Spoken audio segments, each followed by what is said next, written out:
Hello, my dear friend. Aloha to the Baha'is, the non-Baha'is, to all the people of the earth. My name is Abbas Damori, and today is essentially 31st of January. I've been away for a month about these topics. I'm coming back. I have encountered few, shall I say, questions, inquiry, that it made me to answer them in a couple of videos. This one tonight, I'm going to name it as Baha'u'llah's Complaint and Disengaged Baha'is. It's dealing with the internal problem that the Baha'i community is facing. It's the biggest challenge that we, the people of the planet, have taken to come together as a Baha'i. I'm going to get inside this to come up with some opinion.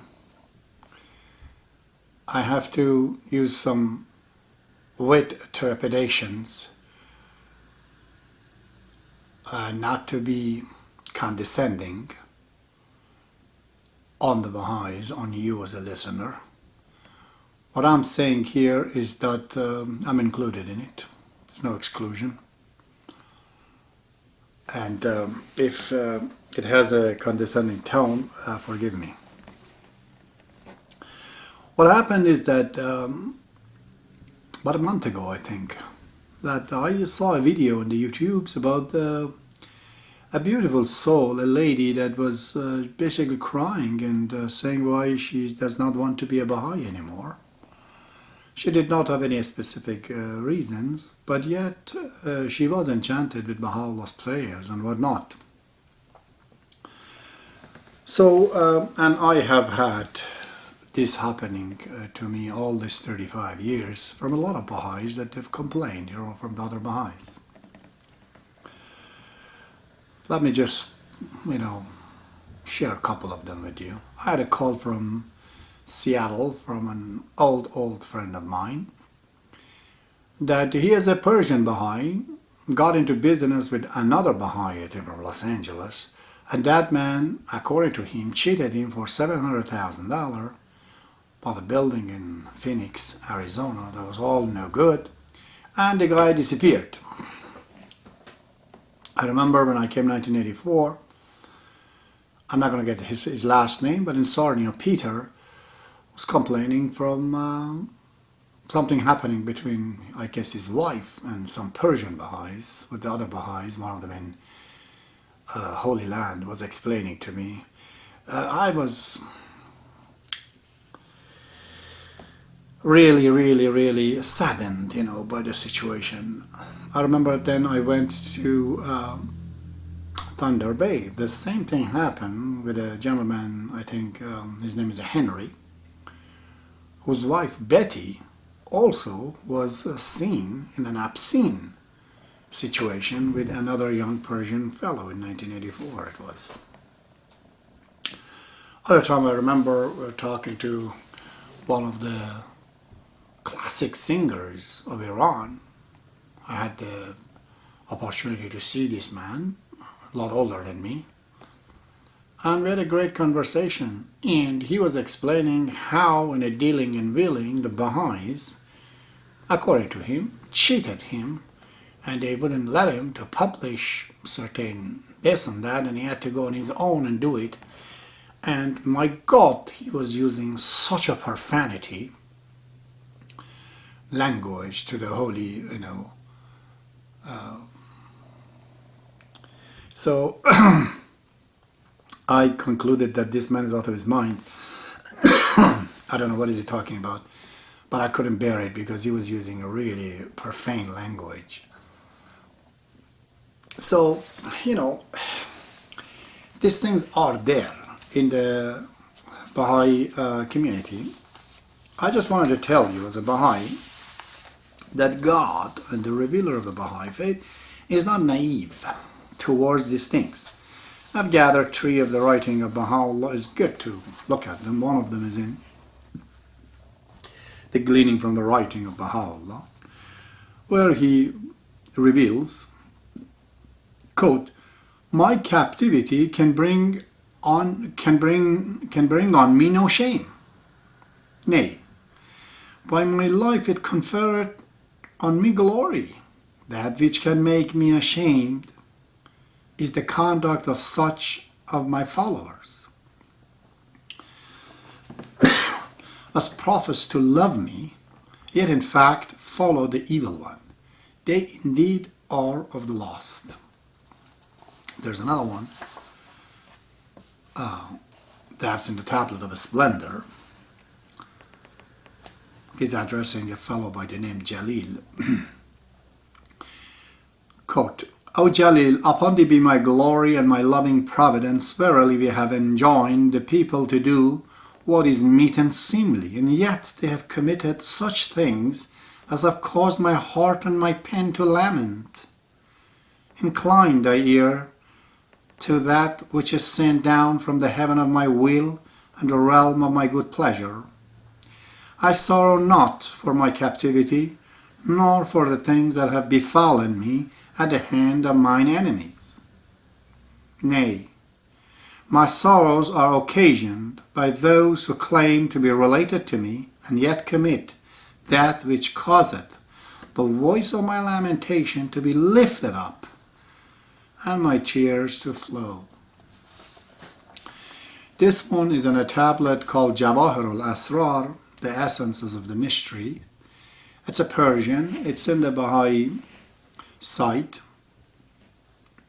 I have not seen a translation of it as much as I searched, but in this one Baha'u'llah is more specific as to what are these actions that cause problem in the faith and for him. I vaguely tried to translate it. It's just the first draft, but it will serve this purpose right now. "But I complain to thee, O brother, from those who relate themselves to God and His manifestations of knowledge, and yet commit nasty deeds, and take property of people, and drink alcohol, and murder people, and steal each other's belonging, and cheat each other, and calumnize God, and lie in their most words, and people have taken all of these towards me. Verily, they are not ashamed of God, forsaking whatsoever God commanded them, and committing which He forbid them to do so. They have turned towards the passion of their own carnal desire. Verily, they are bewildering in the valley of arrogance and vainglory. And I bear witness at this moment that God has turned away from them, and we have turned away from them. I entreat God not to gather us with them in this world and the world to come." So, yes, the followers of Baha'u'llah, they come not from all the level of differences of cultures or colors or religious background, different nations, but they're also coming from different level of imperfections. Yes. So, what do we say when we hear these things? I, quite honestly, myself, acknowledge in front of all the people of the earth, I would be really, really, really very, very careful to call myself a Baha'i. I am not a Baha'i. These standards of Baha'u'llah does not apply to me. I am trying to be a Baha'i. I'm trying to understand the faith of God in action, not just by words. And by God, 35 years passed, and I still am not able to commit myself 100% to what He says.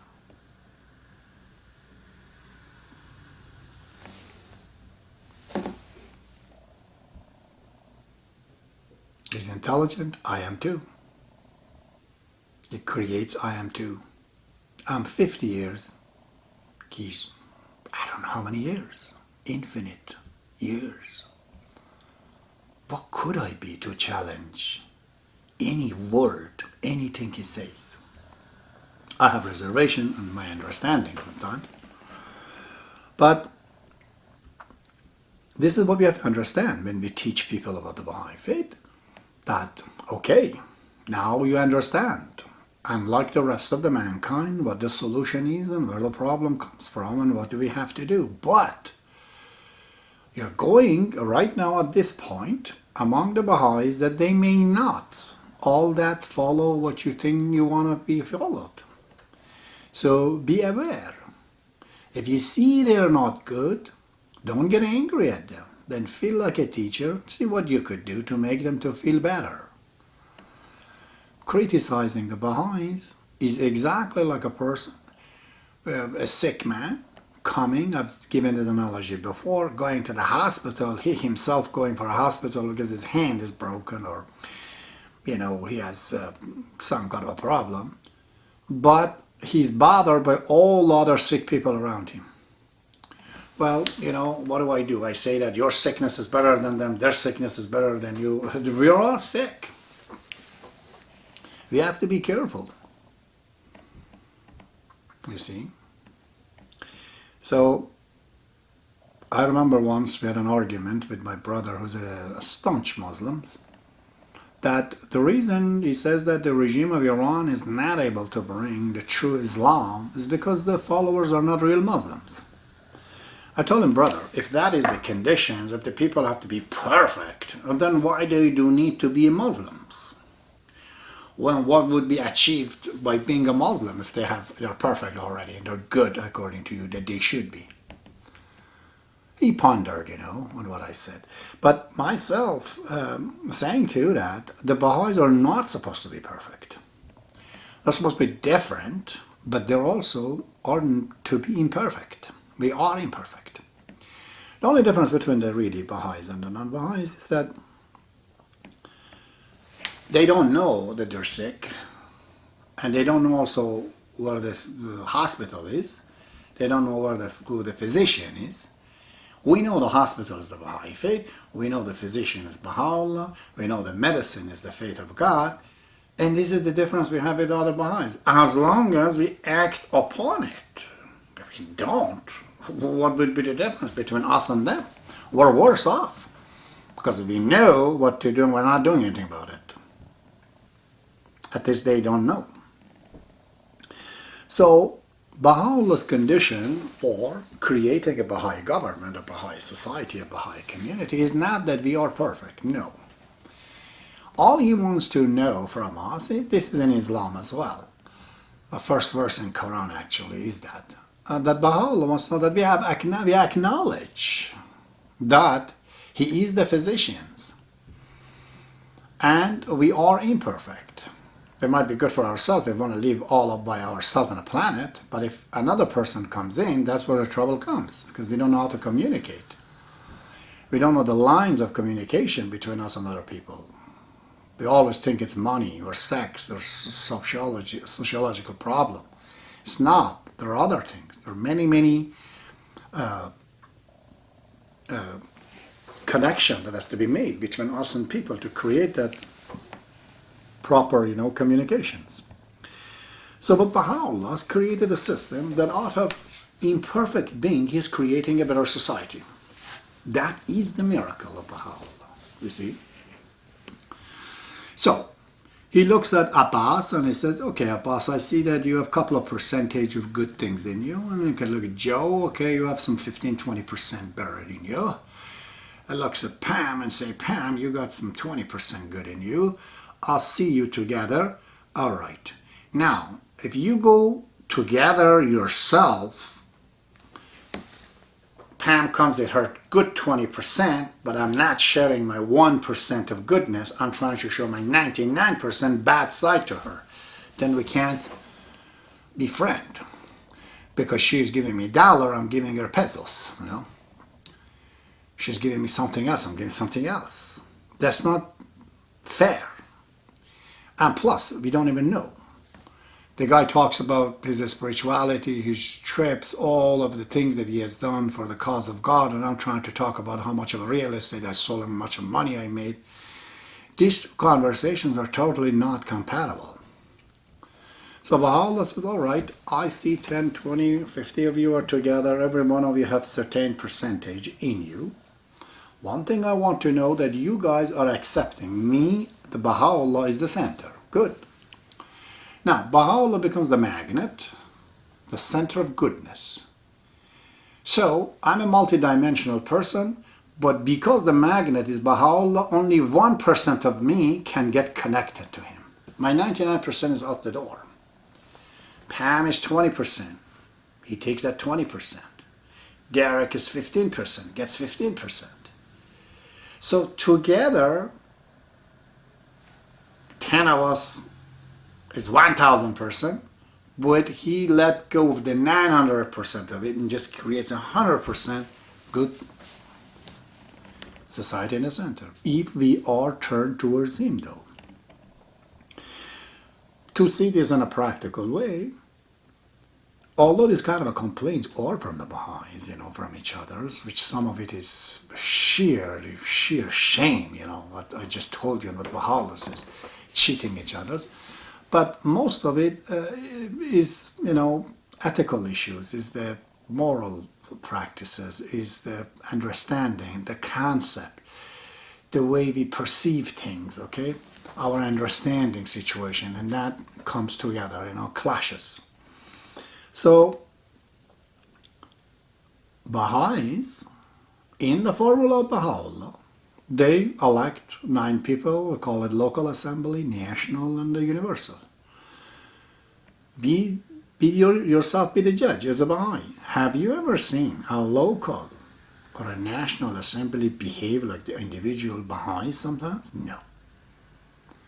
Never I have seen a local assembly be as bad as the members that are comprising it. Never. People are being very arrogant. Somehow when there are 9 people together, gathered in the name of Baha'u'llah, every one of them contribute the good part, something better than the elected, than the representative, that the people who elected them, representative becomes better. The elected body becomes better than others. But by far, it's not perfect. These assemblies, we just have to invest more in who we are to create stronger and better assemblies. We're not. So, it's very important.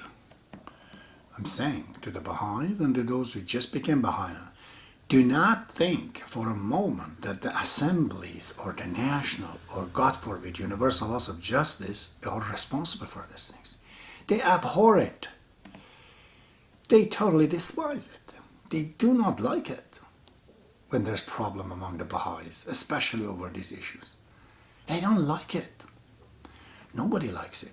Assemblies, national, especially universal laws of justice, are crying from this thing. Do not see them as responsible. It's very unfair otherwise. The problem is somewhere else. We will investigate in these little discussions. So, let's get deeper into this. I've explained, already that Baha'is are coming from different backgrounds and also from different level of perfections. Before being Baha'i, these people would never get together. Never. Well, for example, have you seen a millionaire like Dr. Nawai would ever come and sit down and talk to me, a person who has no money? You never seen that. The Baha'i faith, it has to happen. It will happen. We actually see him. Where you see a doctor, a physician, a professor sit down with a junkie. We just became Baha'i yesterday and is coming into the gathering. He still smokes, but they're sitting on the same table. Outside of this gathering of Baha'u'llah, this could not happen. Okay? Giving you examples, A background Catholic grandma that cannot even think of Arabs, she's like totally petrified, But now as a Baha'i has to sit down beside these Arabs and Iranian and Muslim background Baha'is. Okay? Now they have accepted that this should happen, that we should get together. But we are coming with a lot of baggage.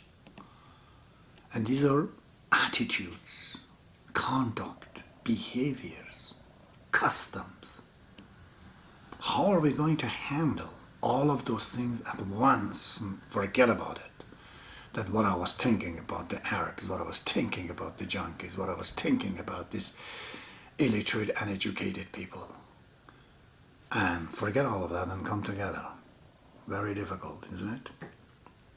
But Baha'u'llah's made this Baha'i faith, which is actually like a new planet in the spiritual world, and it's bringing people in this planet, I call it, in this plane of existence to be together.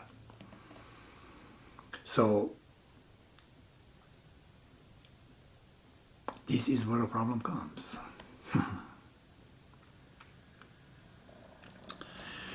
This is simply the biggest problem of the Baha'i faith right now, that we're coming from these different levels of imperfections. And although theoretically we have agreed to it, but when it comes to practice, it's very difficult. You remember that movie? Bud Spencer's, I think. I've seen this movie when I was a kid with Sidney Poitier. Guess who was coming for the dinner? The people were always talking about the human right, about this and that. Now when it comes to the practice, the priest in the movie told them, oh yeah, now you're put under the test. Are you ready to let your white girl to go to this black man? It's the same thing, okay? We agree with it, but when it comes to action, then we start to, ostracize each other's, if this is the right word. Yes, we do. So,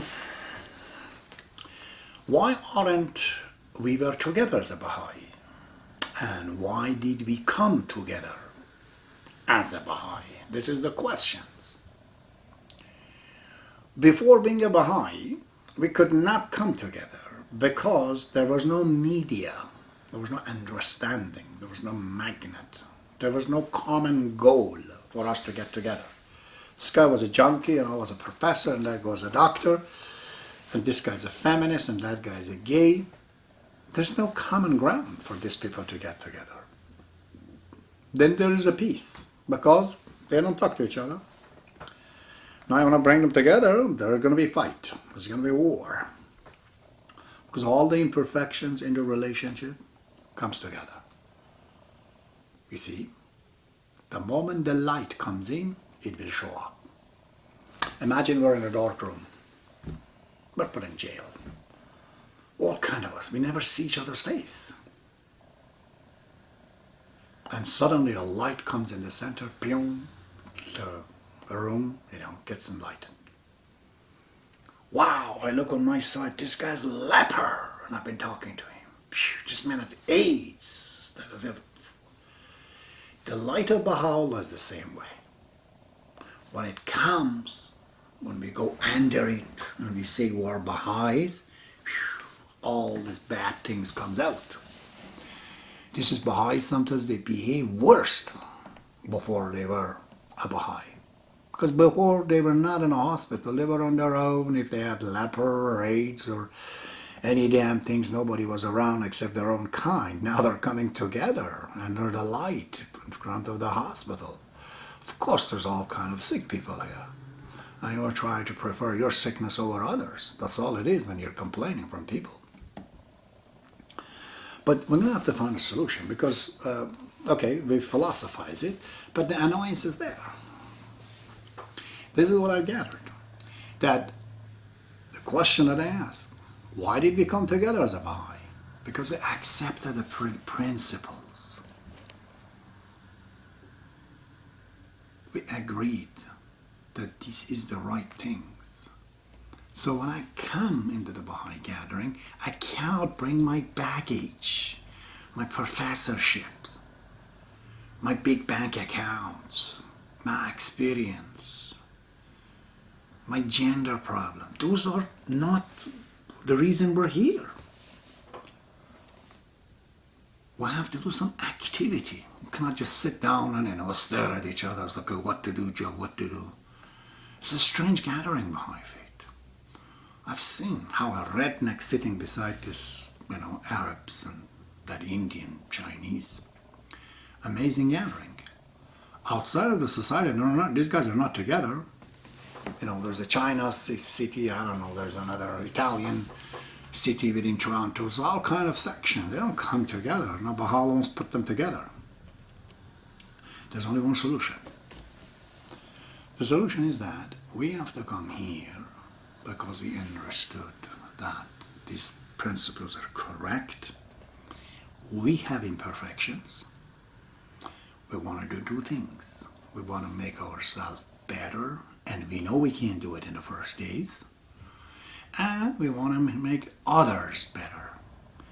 So there's one thing that a Baha'i can do that helps himself and help others, and takes all these ways away. That's teaching the faith of God. Once you start to teach, then you'll love it. Remember, we all get habituated with whatever we do. I told you before, if this communist is sent to take some money, $25 an hour, to work for you, to go and in this Jehovah's Witness church every day and bring the report, after a year you don't pay him, he'll go to church anyways. Because it gets habituated, get habits. Thanks, there is such a thing as habit. In that case, don't worry about your shyness or this or that. Just say the prayer, take the book with you, go out, expose people to it in the most polite way. Don't proselytize it, but put the book down, say something, bring the conversation in, talk about the Baha'i faith to anybody that you know. Then you feel better after a week or two. Then when you come in the Baha'i gathering, you are so bright and nice. You come there as a teacher, something that you cannot share with the non-Baha'is. Only the Baha'is appreciate that. Now you have something to say, new, a new achievement. Not about your real estates, about your doctorates, about cheatings, about whatever else happened to you before you come here. That's the thing. We did not get involved in teaching. What's the problem? This is the biggest problem of the Baha'i teachers. I've talked to many of them. These guys, they work their butts off. God knows what kind of a salesmanship they put on. And they do it because they love it. To get this fellow finally come to the faith and come to the belief and but he is so fragile. He all of a sudden brings him in among these Baha'is that are so lethargic because they haven't done anything. Once upon a time they believed in these things and they've accepted it, but a long time ago and they haven't done anything about it. Therefore they are really not a Baha'i except by word. So this fellow comes down in here and he just becomes completely dies out. This is what happened when I was teaching at Thunder Bay. The kids, they said that you and your wife Abbas as a Baha'i have no problem, but you're sending us to who among this other people? We cannot even recognize them as people. I told them it's the same thing. You were teaching before. Outsiders, we call it teaching. Now you've come in encountering problem in the Baha'i community. We have a different term. We call them deepening. Take a challenge, take a Baha'i with you, try to get close to him. Use osmosis pressure by associating with him just as a friend. No talk of the faith. Gradually he will turn to become you if you're a good person. If you're not a smoking, he will eventually give away the smoking and drinking and other things. Because you're injecting your spirit with him. You're letting this to flow, see? That's the beginning of a deepening.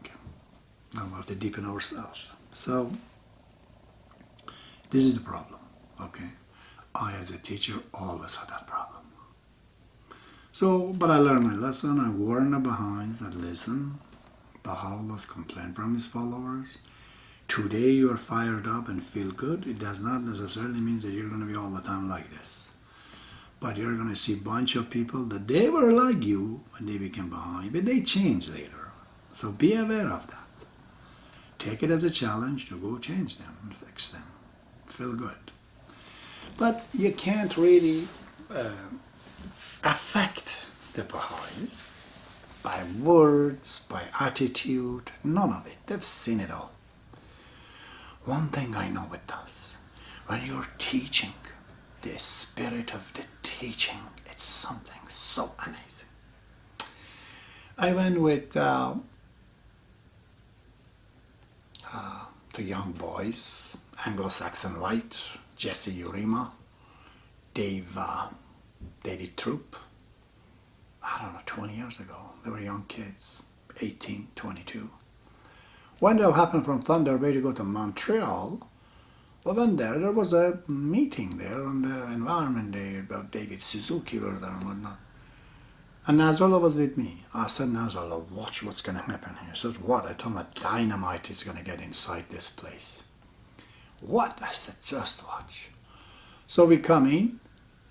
Believe it or not, as soon as we entered, the whole head of this 200 people were all turned towards us. They were just astounded.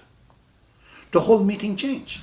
They could not stop their curiosity. Before, there was talks, and of course David started. We are on the 5 years plan teaching, and we're coming from up north. My God, it created such a spirit in the people. By two boys, 18, 22. Yes, white Anglo-Saxons. I was sitting on the background. Yes, that's the spirit of the teaching, okay? That is what we need to do. It's very hard, though, because the Baha'i teachers have other problems as well, This is not just the one problem they have. The other problem that I've noticed right now that is in the Baha'i faith is a big one. This one, I have to admit, unfortunately, comes from the right from the universal laws of justice. They're the one that they have so-called consulars, international consulars, who they have board members, assistant to the board members, or few of them. And an assistant board and the board members, they have assistant in the cities, they call them assistant to the board member and whatnot. There are 3 levels. These guys are worse than the Saudi Arabia's police, religious police. I've encountered them in all the countries. Even in India. In India it was different. There was a Mr. Gilbert that was working under Mr. Nagaratnam. This man was man of God, honest. He was a Christian who became Baha'i. And he listened completely to me and to what the others say. He came with the assessment, so politely said, what is going on here? And we all had to agree with him that, yes, this is what it is. Then he told them that you're infringing on the part, of your right as a Baha'i. You shouldn't. So, but in Canada, I've encountered many, many bad ones. My God, they're worse than KGB, these guys. Why is that again? Because the responsibility falls in the hand of one single person. When it's 9 members, they don't come up with this kind of decisions. The woman, Jeannie Sedan, comes directly in my house and says, you're a thorn to me, to the society. And I've been teaching so many people, cost $50,000 of my income I didn't make a year, plus, I don't know, so much money I put in, got myself bankrupted. I did not get any point of appreciations. But she called me a thorn because she was listening just to her own kind. I saw that this woman is outside of the Baha'i faith. She might as well, serve in any church. But I'm not bringing her name into complaint from her, God bless her. It's just that universal laws of justice have these people going around. The moment something like that comes up, they attack. I've been insulted by these people so many times. And I know if I am at the Universal Laws of Justice, they will actually rise to your foot if you enter it. Those members, they do that. They address you with the most polite way. None of them will come and attack you directly in your face that you're a thorn, you're this. I highly undoubtedly doubt it that it happens. Even to the assembly or to the local. But some people, they manipulate, the assemblies and whatnot to do things. That has happened. My level is a little bit different. So this is part of the problem. That the Baha'is, like Ted Globish, who went to Mosquito Reserve, I believe, had a lot of people come into the Baha'i. But there was always a problem with these assemblies, with these board members. And Universal Laws of Justice have to really rethink this, These people should not go, in my opinion, and address anybody with any judgment. They just simply should go very politely, nicely, if people want, to give them information, to find out what is the both sides, and then let the issue to go to the assembly and give all the proper information to assembly, so that the matter is resolved. But they're all one-sided. So Abbas, Iranian, Muslim, for sure. He's not a Baha'i. This guy's a disguise. I don't know then, who do they want to teach?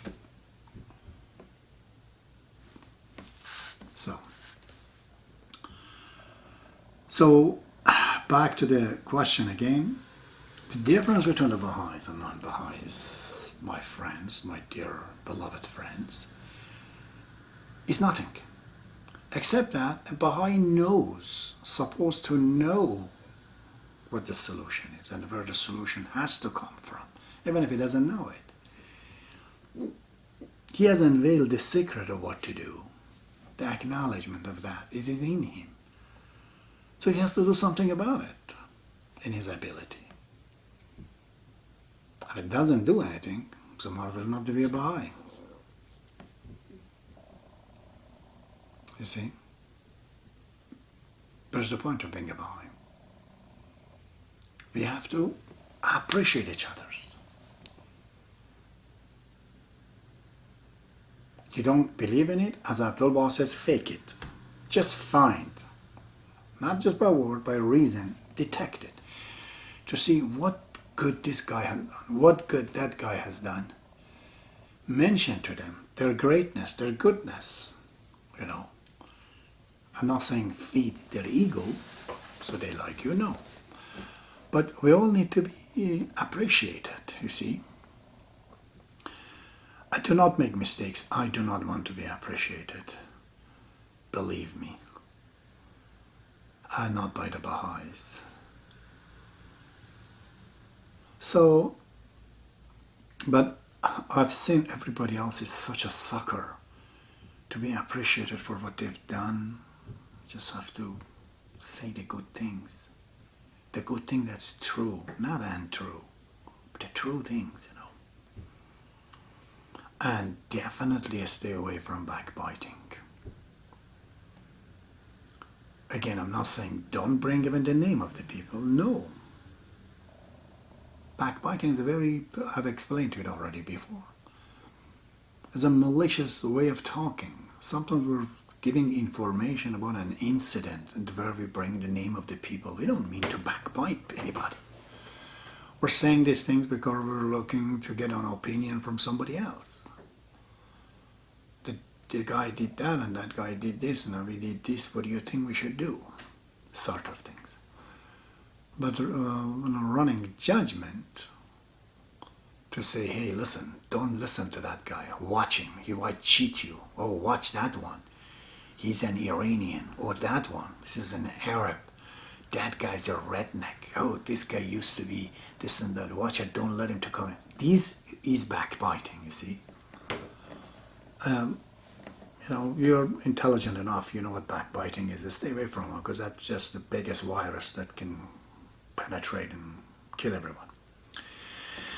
So, what happened really in the Baha'i faith, I'm going to the last part of my speech, is that in 1963, when the hands of the cause of God, those brilliant souls, they asked all the Baha'is of the world to institute the Universal Laws of Justice in 1963. Baha'is, they felt they were all went completely down, total stagnations. Every one of them with the idea, okay, the goal is achieved. I was to make the Universal Laws of Justice, it's made. Baha'u'llah is there. We don't have to do anything. Things will happen. That's it, we've done it. They think it's given, they think it's going to happen. Shoghi Effendis totally disagree with it. They're asking him if this religion will become like the religions of the past, another problem for mankind. He says, it's all up to you. It's all up to you, he says. How far you want to take it? How far you want to spread it in the world? How far you want to establish it? God is not going to do those things for you at all. He's just giving Baha'i faith like a fruit, a manual to operate nature. Has created the nature. Baha'i faith is the manual operating the nature, from yourself to your friends to everything else. But I'm not going to come do it for you. He will not get involved in that. I explained that before. I asked him why doesn't he do it. He said that, I'm tired to watch cows and dogs and this and that. I know what they born to do and what they do. I'm tired of that. I created man. I gave my own will to him, my own willpower to him, and intelligent. So I don't know what he does, because that's how I intended to do. Man is have a free will. But I am the God. I don't know what you're going to do, he says. Because I made it like that. For at least 70, 80 years that you're alive, I don't know what your decisions are. Because I want you to do something good. I'm your God, he says. You're coming from me, you're like my child. So you say, what do I do in the nature with a free will? Because I have no instinct like a monkey or like a cow to even find my own food. Okay, I've created mother, father for you, I brought religion, brought prophets, showed you all the way to go, and now I'm going to do it for you. You don't have to do that yourself. Okay? So, now the Baha'i faith has become like that train that's derailed. This is situations. Everyone knows what the problem is. Everyone tonight that's listening to me agrees with me. But everyone says, okay, what do we do? This is why God has sent me down to you, Baha'u'llah. I'm his envoy. I'm like a 007 James Bond. I've come to fix the problem. But God is not dictator. He's not going to use the manners of force. That is not the realm of humanity, not for him. He will not use any force of any sort, anything. Anything that happens to the nature is under our control. Everything. We have to control it. Even if the whole planet goes down, so it's gone down. He has billions and trillions of the planets. He says, this part is your part. I've come down here to fix the problem. The problem that has to be fixed, in my opinion, is that we have to sort of great big teaching. Believe me, I'm in a speck of dust, that's what I am. But my enthusiasm, my exuberance is an infinite ocean. You have no idea. No idea. 15 years they've ostracized me. They put me down. They cannot frustrate me. It's impossible. I've connected to the internet of Baha'u'llah. His enthusiasm is in me. I like you to hear this. Talk and defend the truth to the universal laws of justice. Maybe then I can have an audience with universal laws of justice to get rid of this assistant board member and the board member and the counselors and all of that, but directly get the media out and go face them. Many times they might have a problem to say that, oh, we are not going to acknowledge this fellow was an elder of God and then give him the license to do whatever he wants to do, and tomorrow if he changes his mind we all have to subdue at him. I agree with them. I would not trust that situation as well myself. So, as far as I'm concerned, I am the elder of God. Am I ready to die for it? 1 billion times. Just test me. If I can die over this, that would be seriously a big, big achievement. But in North America, people don't have, even they don't have even the desires, It's living. What else can I say? Others can say. So that's not going to happen. Abdullah will be wishing that too. He said that this is not going to happen in this country. But I think I'm a elder of God, that I know, but you're not certain of it. That's okay. Universal laws of justice is we're not certain of it. All right. But we all know essentially elder is a person. My suggestion is that these decisions that they have come to it should be hidden. They should not talk about whether they have accepted my claim or not. They should not. I would go against that. Why? Is because simply that Baha'u'llah says that. I don't know what happens. No one knows his own end. I might actually go astray. It's possible. People might want to use me to hurt faith, to sue me, to do all kinds of things. So why give me any status? Shouldn't. I don't need it. I'm not a man of a status to be defined by words. I'm the man of action, and when I act, it will show itself. I don't need any titles to demonstrate who I am. But at the moment, I'm tied up. If I go to teach in the last 15 years, I'll probably have a few hundred people, if not thousands, in Toronto and around here. Then what? We have then two different groups of Baha'is. The other elders disagree with it. They said, no, this is not going to work. The decision was that there might be people even within the universal laws of justice. We don't know if they're even Baha'is. They're penetrated in there. They actually want me to divide the faith. They're wondering, why am I not doing it? They love me to come and create divisions in the Baha'i faith. I'm not going to do that. But if they relinquish this fallacious remarks that they have put on me, let me go as a Baha'i. So people write to the Universal Laws of Justice, this man says he's an elder. Universal says that he's claimed that he's an elder. But we haven't reached to any decisions about it. We will decide this on our own pleasure whenever we want. Or the decisions of Mr. Temori is that he did not want us to answer this. And we're respecting his opinion. He wants this to be said only after he died, not now. Is that going to solve the problem for these super conservative fossils in Akka, in Haifa? Those fossils of Haifa? So I'm not even after that, you see. Title is for the person who's suffering from achievement deficit disorder. I have achieved beyond your imaginations and my power and everything else. It's way, way, way beyond your imagination, my friend, trust me. The degree of enthusiasms that I enjoy is big. It brings, frustration sometimes that what do we do with this gridlock? Anyways, God is clever.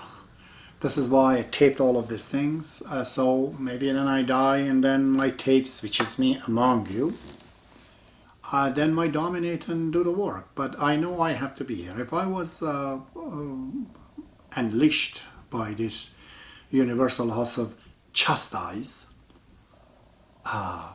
and they've come to an understanding between me and them, I would have sold everything I had. I would live in one room. But I would go right now where I want to go, in the middle of Canada. I would live in the poorest of the poorest of the poorest of the poor. That's where I start, okay? And from there, the faith will come right up. Baha'u'llah will shine, you see. And I know it will not take too long before it consumes all the Baha'is of the world in Canada and otherwise. They will all join. They all then will remember the reason that they came to the Baha'i faith. You see, every one of us that declared as a Baha'i have this capacity embedded in us but it's been inactive for such a long time. It becomes rusty. Okay.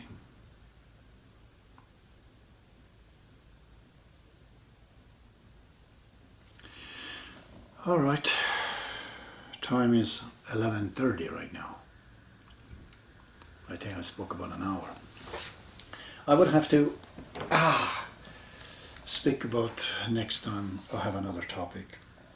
Many people have talked to me about this relationship with God, and they want to know more, how practical it is.